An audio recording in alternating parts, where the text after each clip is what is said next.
Hello મિત્રો, જય માતાજી। તો આ કાકા આપણે ગબ્બરભાઈ અને અર્જુનભાઈ અને જે ડીજેમાં લાયા છે અને સમાજના નિયમોનો ભંગ કર્યો છે, તો એના વિશે બે શબ્દો કહેવા માંગે છે।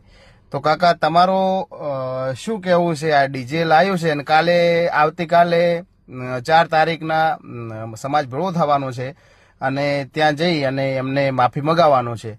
તો શું માફી માંગી લેશે તો પૂરું થઈ જશે કે કંઈ આગળ થશે કાર્યવાહી? ના, માફી માગે પૂરું કરશે તો મેળ આવશે નહીં, કારણ કે કાલે અમારે લગ્ન છે તો અમે એક ડીજે વગાડશે ને માફી માગી લેશે, મને છોડી મૂકશો?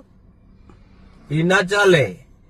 એમના માટે કદાચ એમને પૈસાનો પાવર હોય ને એમના માટે કદાચ એને એવું હોય કે અમને કોણ કહેનારું છે, કાં તો આ સમાજ બારી થઈ શકે, નહીં તો એમના 11 લાખ દંડ લઈ અને આ ઓલી કન્યા કેળવણીનું જ્ઞાની બેન કોઈક જમીન કહેતો હતો ને એમાં આ પૈસા વાપરવા જોઈએ સદારામ બાપાને। હા, જે સદારામ ધામ બનવા જઈ રહ્યું છે એવું કાકાનું કેવું થાય છે કે જે સદારામ ધામ બનવા જઈ રહ્યું છે એમાં આ 11 લાખ દંડ વપરાવવો જોઈએ અને ખરેખર 11 લાખ દંડ થવો પણ જોઈએ, કારણ કે કાલ ઉઠીને કોઈ પણ બીજો પણ આવી રીતે ડીજે લાવી અને માફી માગી લે ને સમાજ જો માફી માગવાથી છોડી મૂકે તો કાલે ડીજે ચાલુ થઈ જશે। આ જે આપણે ઓગળ બાપજીના સાક્ષીએ, સદારામ બાપુના સાક્ષીએ જે આપણે નિયમો બનાવ્યા, આ નિયમોનું ખરેખર ઉલ્લંઘન કર્યું છે અને આનો કાયદેસર મતલબ જે આપણે સામાજિક કાયદેસર કાર્યવાહી છે એ થવી જોઈએ। કાં તો એમને સમાજ બહાર કરવા જોઈએ, કાં તો પછી એમને દંડ 11 લાખનો દંડ મગાવી 11 લાખનો દંડ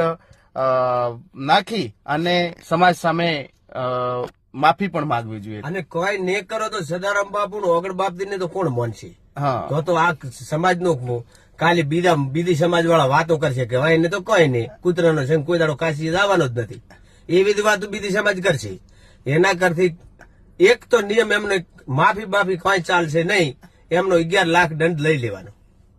મારું તો એ રોજ કેવું થઈ જ્ઞાની બેન ની કદાચ આપણે તો બોલો સદારામ બાપાની જય।